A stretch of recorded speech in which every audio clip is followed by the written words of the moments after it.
There will be a statement and then a question period. As you know, one question, one follow-up. Monsieur le Premier ministre. Prime Minister, thank you. Hello, everyone. Bonjour à tous. Merci d'être des nôtres. Thank you for being here today. Our country has been facing considerable challenges since the beginning of the year. First, there was the tragedy of Flight 752, which was shot down near Tehran. Then the coronavirus epidemic and the Canadians who suffered from it. And finally, the railway crisis. Earlier this morning, the members of the Incident Response Group met to discuss these issues. I will first give you an update on the Flight 752 tragedy and coronavirus before talking about the barricades that are paralyzing rail transport. The Minister of Foreign Affairs' team gave an update on the status of consular assistance being provided to families. Minister Champagne held another meeting with the International Response Coordination Group last week in Munich. I also announced that Canada was working with its international partners on a Safe Skies initiative that will ensure that such a tragedy should never happen again.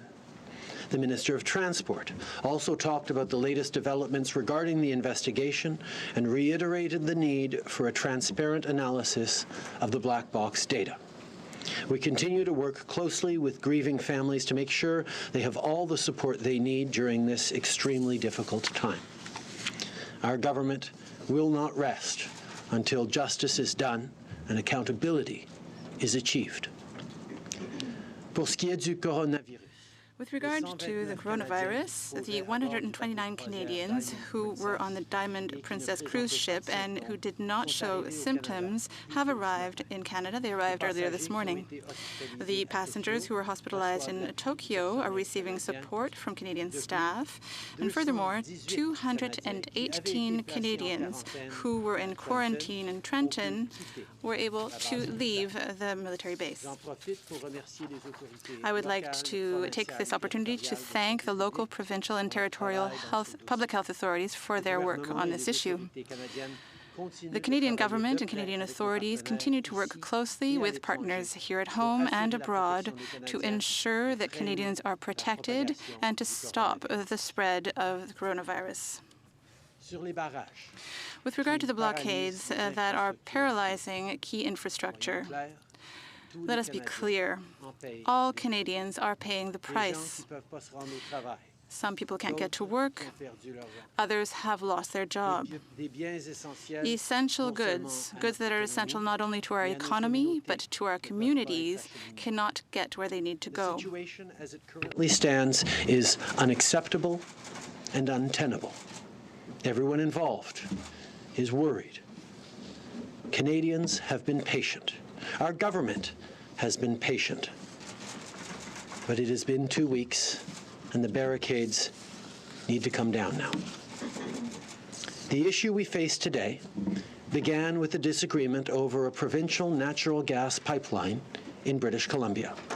What was a matter of provincial jurisdiction has since turned into a broader question on the nature and extent of Indigenous rights, resulting in blockades across the country. That's why the federal government had to involve itself directly, and a week and a half ago, both to address these underlying issues and restore rail service, we engaged.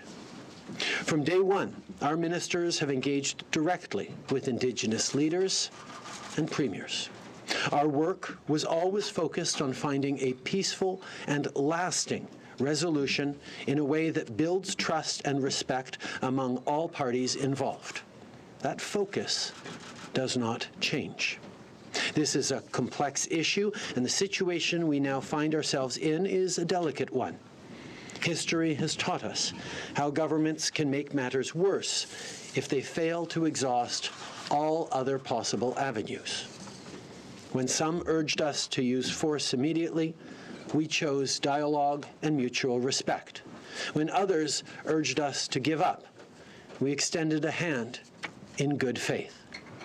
The Deputy Prime Minister, the Minister of Crown Indigenous Relations, the House Leader, and the Minister of Indigenous Services have been reaching out to concerned parties, including representatives from the Mohawk and Wet'suwet'en nations and others.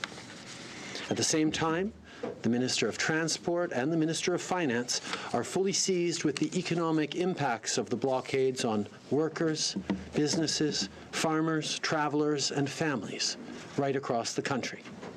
We have engaged rail carriers to use temporary alternatives to prevent the most severe shortages and economic impacts.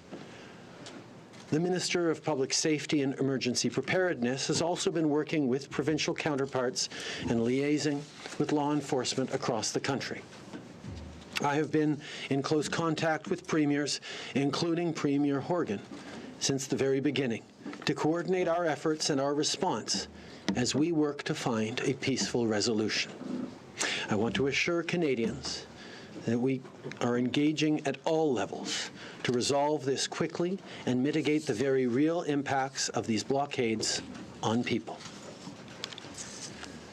When I addressed the House of Commons on Tuesday, I sent a clear message to the Wet'suwet'en and Mohawk nations as well as Indigenous leaders across the country. I said that our government is listening. I reiterated our commitment to a peaceful resolution. I expressed our desire to work in partnership with all parties concerned. That was 4 days ago. In the time since, our government has kept engaging at all levels. We repeated our calls for collaboration. We showed respect. And, in parallel, the RCMP is standing down their command post at the 29-kilometre mark along the Morris West Forest Service Road, one of the specific demands of the Wet'suwet'en. But Canadians who are feeling the very real impact of these blockades are running out of patience.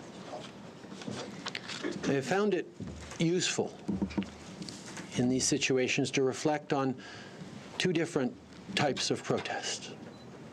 One is grounded in deep and lasting negative relations, historic wrongs, historic marginalization, grievances that are legitimate and that they have not been listened to, not been engaged with, not been respected over decades and indeed centuries.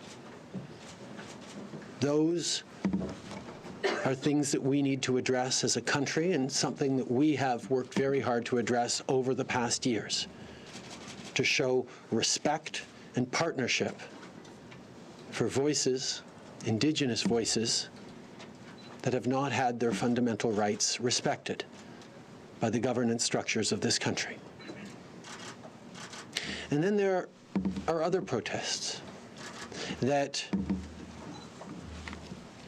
use or engage with Indigenous protests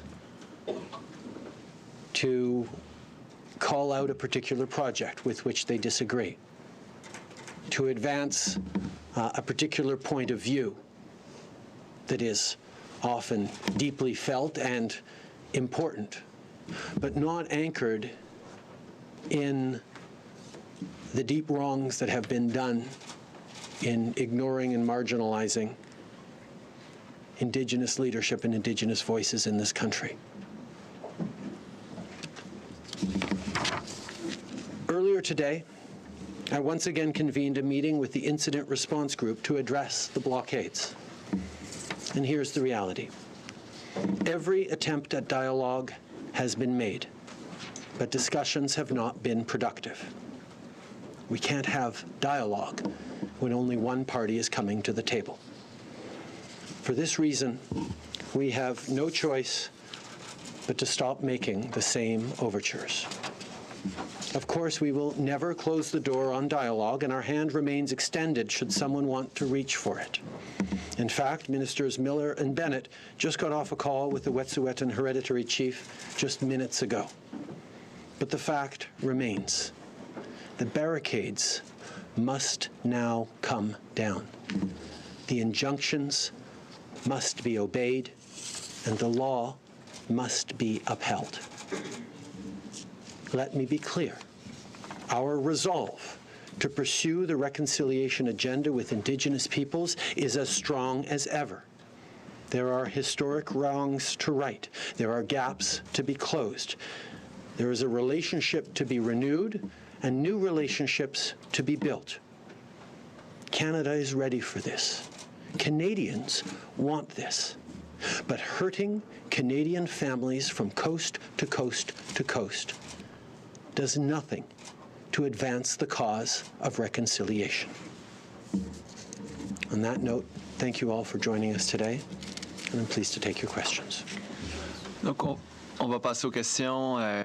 Let's go to questions vingtaine de minutes now. de questions. On va So we'll have commencer about avec 20 minutes APTN, for puis that. ensuite ça va être We'll Presse start with canadienne. APTN and then Presse canadienne. One question, one follow-up. You know the drill. And I need the microphone. Prime Minister, you just said that you've stopped making overtures and the barricades must come down. What happens, though, if we go in there with a heavy hand and something like the Oka crisis or something worse happens? That is a concern we have had from the very beginning, and quite frankly, why we have not responded to calls by a number of politicians to engage enforcement action immediately. We have gone through exhausting every possibility for dialogue, for engagement, for finding peaceful solutions to de-escalate this every step of the way. And we remain open to that, but we are waiting for Indigenous leadership to show that it also understands. The onus is on them. We will be there to discuss, but the barricades must come down. Now, unfortunately, I'm old enough to remember all these events, a lot of events like Oka, Ipperwash, Caledonia, Idle No More. But there seems to be, after every crisis is solved, there's a collective memory loss by government, by everybody. So what's the roadmap going forward so that, 2, 3, 5 years from now, we're not sitting here once again grilling you about the same thing, or your successor, or whomever? I think we've demonstrated a new roadmap over the past 5 years, one that is the difficult journey of reconciliation, one where we engage as partners with Indigenous communities and leadership and peoples to move forward on resolving historic land claims, on closing gaps between investments in provincial education systems per student and in Indigenous students, investing in infrastructure, housing, health services, and doing so in a way that puts Indigenous leadership at the center of that path forward. Reconciliation is a journey, and there are going to be difficult moments on that journey because it represents a significant shift in the way Canada works. But our capacity to work together requires us to engage, to, yes, recognize the historic wrongs, but to be present, to fix them and move forward. That is what we will remain focused on. That is what we have focused on these past 2 weeks, and that is what I certainly hope we will continue to see, not just in the coming days, but in the coming months. La Presse canadienne, puis ensuite National Post. Presse canadienne and then the National Post. Mr. Trudeau, you explained that you've been patient because you wanted to avoid an escalation, you wanted to avoid another Oka or Ipperwash. Can you tell me how you will be able to avoid another Oka and Ipperwash now that you have given a fairly clear signal to police to intervene? The signal is that we are still ready to have dialogue, but the signal is not only sent to those who are on the barricades or the hereditary chiefs of the Wet'suwet'en Nation, but also to all Indigenous leaders with whom we've been talking for 2 weeks now. We want to get back onto the positive path of reconciliation to ensure that non-Indigenous Canadians also see this path of reconciliation positively. We recognize that those who are on the barricades are not the unanimous voice within their communities. As a government, different levels of government, We have done an enormous amount to try to find a way to convince the people at the blockades to go to another step and to bring down those barricades. And now I think that it is up to Indigenous leaders to think about what they can do to put an end to the situation. So what you're saying is that if there is violence, if something goes wrong, if the worst possible imaginable outcome were to occur, it's the fault of Indigenous leaders? Quite the contrary. It would be lamentable, and everyone would lament it, Indigenous and non-Indigenous Canadians. But I am confident. I trust the professionalism and the ability of our law enforcement agents to work in the right way, to do the right thing. But I'm also confident that Indigenous leadership, which is not monolithic, that represents a vast number of voices within a community across the country, wants to continue to be part of the solution. And I hope that we will see positive developments in the hours and days to come. Prime Minister, you've talked about the time for dialogue. You've done all you can on dialogue. So what is next? Are you prepared to send in the RCMP to clear these blockades? And how will you manage if other blockades prop up in response? I think we have demonstrated that we believe in a peaceful resolution to this, that we have demonstrated that engaging in respectful, substantive ways with Indigenous leadership that has expressed concerns is the path forward. And that is what we have done. But we cannot continue to watch Canadians suffer shortages and layoffs. The intervention in the case of the Tyendinaga blockade is the responsibility of the Ontario Provincial Police. No order of government orders enforcement action or orders operational actions by police forces. We continue to be hopeful that the leadership within these Indigenous communities will find a way to bring down these barricades peacefully. But as a federal government, we have exhausted our capacity to engage in a positive, substantive, active way at our initiative to resolve this. And we will be, well, the onus is now shifted onto Indigenous leadership to look to continue this path of reconciliation in this difficult situation. The Wet'suwet'en have issued other public demands. They've asked for a meeting directly with you. They've asked for Coastal Gas to leave the project. Are you prepared to move on either of those demands? We are always prepared to engage. We are always prepared to demonstrate the respect for hereditary leadership that is important to Indigenous peoples. But at the same time, there have been a series of different requests and different demands. One of the most clear ones was an ask to see the RCMP remove its command post on kilometre 29 of the access road.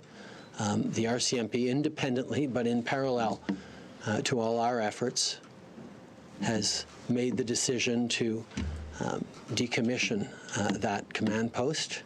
That is a direct response to one of the clearest requests from the Wet'suwet'en hereditary leadership. And yet that has not unlocked the end to the barricades that we had hoped it would be, or were hoping to see. We have therefore come to a moment where the onus is now on Indigenous leadership to end these barricades. TVA, ensuite CBC.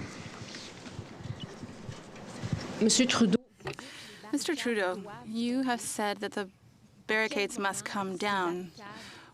When will they be removed, and when will trains be able to start up again?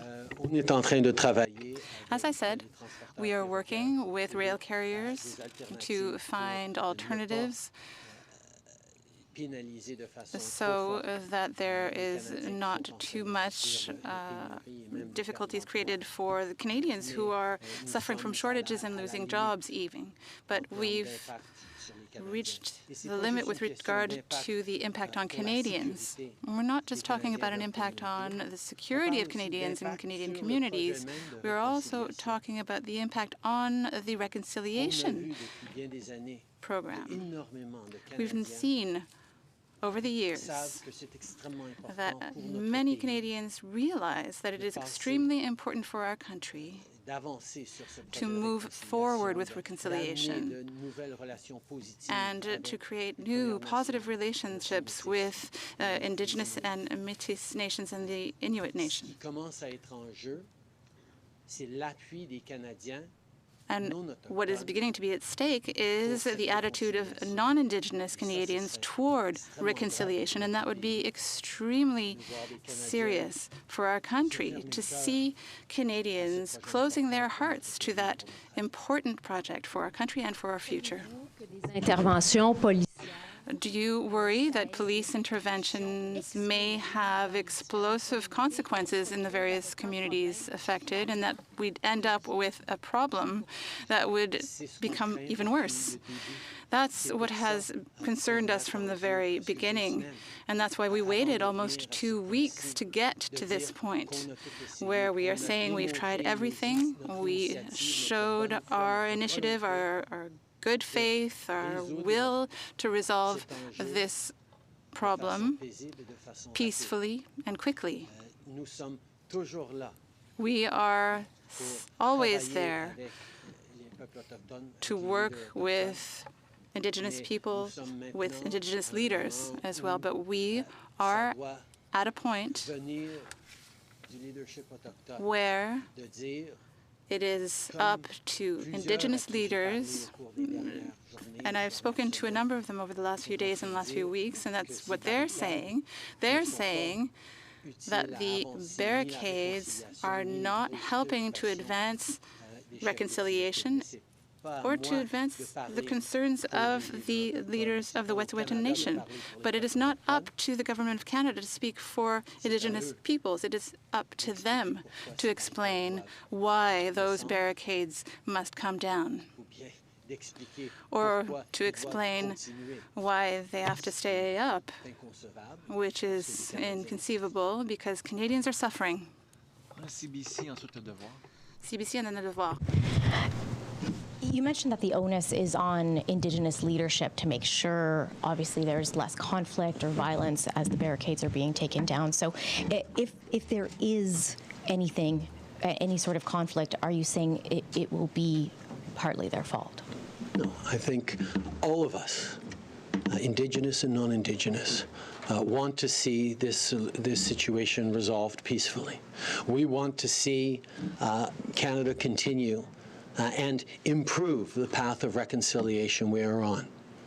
For all that we have made progress over the past years, there is much more to do. There are many more wrongs to right, many more gaps to close.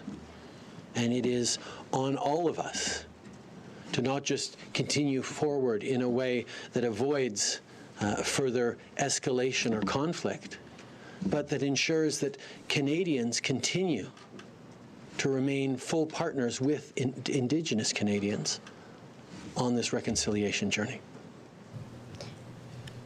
You talked about some people attaching themselves to these protests, to the Wet'suwet'en issue. So what do you think the message of the protest is, the wider protest? What is it saying about what they're upset about? I think there are many different angles and many different elements to the anxiety and the frustration that Canadians are feeling across the country. It is a time of anxiety that is manifesting itself in many different ways. In some countries, it's excesses of populism. In other countries, it's economic anxiety. What we're seeing a lot is both concern for Indigenous rights and title, which we agree with and we are very much working on, and concerns around the environment and the future for our kids and grandkids, which we are also very much engaged with and acting on. There are a lot of voices who want to be heard, to want to impact public opinion. And protests and demonstrations are an important tool in a democracy to highlight concerns that we have, that citizens have. And there's always room for them. But legally,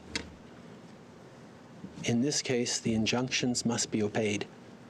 The barricades must come down. On a le devoir, puis après ça, le Toronto Star. Le Devoir and then the Toronto Star. Mr. Trudeau, you have repeated that the barricades must come down, but that being said, up until now, the OPP has not acted. Sécurité du Québec hasn't acted either. The RCMP in British Columbia hasn't acted either in that direction. So what are you waiting for now? You're saying that the government can't order the police to act. Are you hoping that by speaking today in this way you are encouraging them to act? Would you think of sending in the army if the police doesn't act? First of all, there is no question of using the army. You do not use the army against Canadian civilians. Secondly, in British Columbia, the RCMP, acting as the provincial police under contract, intervened to ensure that the injunction was followed and removed the barricades over the last few weeks. With regard to the Ontario Provincial Police and the Quebec Provincial Police, that is a decision that they have to make. But as far as we know, as long as the government is showing progress and engaging to find a peaceful solution, they follow what we are doing and engage in their own processes. The decision that they make is theirs to make. So how can you guarantee to Canadians, and as you've said yourself, they're a bit exasperated, how can you guarantee to Canadians that the barricades will in fact be taken down if you yourself recognize that the police has to make its own decisions? Over the last week, or over the last 2 weeks, I had many conversations with Indigenous leaders, and we can see that the media is starting to talk about that, and those conversations show solidarity with those who are expressing themselves about the deep-rooted problems that have been a fact in this country for decades and for centuries. But they are also saying that it is time for real dialogue and for real work together. It is time for the barricades to come down so that innocent Canadians all over the country aren't harmed. I believe that with conversations within Indigenous communities and after reflecting on everything we've shown as with regard to our willingness to work with the Wet'suwet'en and work with the Mohawk Nation to solve concerns that they have had for a very long time, we can do that without having to jeopardize the security of Canadians throughout the country. There are 2 questions more. Toronto Star and Radio-Canada. Good afternoon, sir. Can you be quite explicit about what your message is to the BC RCMP officers listening to you right now, to the OPP commanders listening to you right now, and the SQ and police in Saint-Lambert? What is your message to the police officers? My message is to everyone in Canada. My message is that injunctions must be obeyed, barricades must come down, but we must look to see this happen peacefully. We must look to be able to continue on this path of reconciliation that is not and will never be easy, but that requires a partnership and a trust that needs to be built on positive actions. There will always be moments of difficulty, but we need to be able to work through it together. And I am hopeful that Indigenous leadership over the coming hours and day will see that in order to continue on this peaceful and important path, those barricades need to come down. So that's all in the passive voice, and they don't magically pop down by themselves. So what's your message to the police officers who you've just essentially said have a responsibility to take down barricades to move propane in the next couple of days? I did not say that. The responsibility of law enforcement in this country is to keep the peace and ensure that laws are enforced, and indeed to enforce those laws. How they do that and when they do that is part of their responsibility and their professionalism, and no politician gets to say you need to do this now this way. That's not how our country works. Dernière question. Bonjour, Christian Noël de Radio-Canada. Radio-Canada, you're here at the podium, you're calm, you're saying enough is enough, but you're not making any concrete moves. You're just saying that it's up to the Indigenous peoples, it's up to law enforcement, but what is your responsibility and what must you do? We have been acting in a concrete way for 2 weeks to continue the dialogue and to show through concrete action that we are here to work on reconciliation and to listen to the concerns of the Wet'suwet'en chiefs and others. We have worked with rail carriers to find alternatives to minimize the impact on the security of Canadians and the shortages of propane, for example. We have worked with Indigenous peoples to find concrete solutions. We have engaged in dialogue. We have shown openness at each step while calling publicly for calm. These are very local issues in British Columbia. It's a gas pipeline. It's a provincial gas pipeline that was approved through a provincial process. The negotiations that are going on with the Wet'suwet'en Nation communities regarding their land and their rights, those negotiations are happening at a provincial table. In Belleville, in Tyendinaga, it's the provincial police that's in charge of ensuring security in that situation. It would be very possible for a federal government to say, oh, those are provincial issues. Good luck in trying to resolve the problems that you have. But that is not what we did. We chose to recognize that, yes, it is a national issue. It originates in a province, and there are severe impacts in another province, in Ontario and in Quebec.